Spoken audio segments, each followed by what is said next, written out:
Now, in the video, we can see someone who's on dock a few hundred meters away from where the boat is supposed to dock, taking the video and seeing the boat waver and eventually end up capsizing and flipping on its head. Now, the most disturbing thing and the thing you actually can't see in the video is that there were actually 0 life rafts on this boat, which meant that everyone who got flipped and was submerged with water would simply have to swim, and there were no means of floating if you were not able to swim. So this, of course, initiated a rescue effort, and rescuers were actually able to save 58 people out of the 278 people aboard.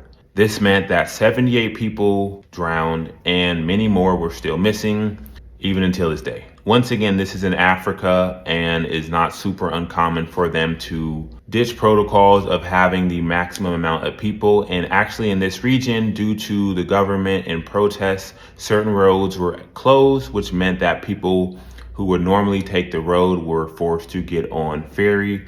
And at the same time, there were also storms in the area, which led to this sad case of everything boiling to this point to where the boats were overloaded, the storms capsized the boats, and rescue efforts were only able to grab a handful of people. Another startling fact is that if you just look online, you can see numerous other cases, one in January, one in June, one in December, and in August, where 50 to a few hundred people in the same area ended up being capsized and ultimately drowned.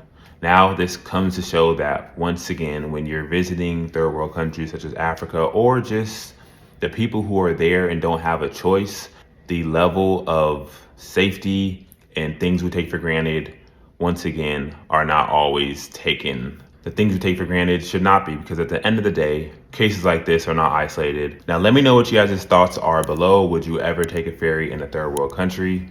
And I'll see you guys in the next video.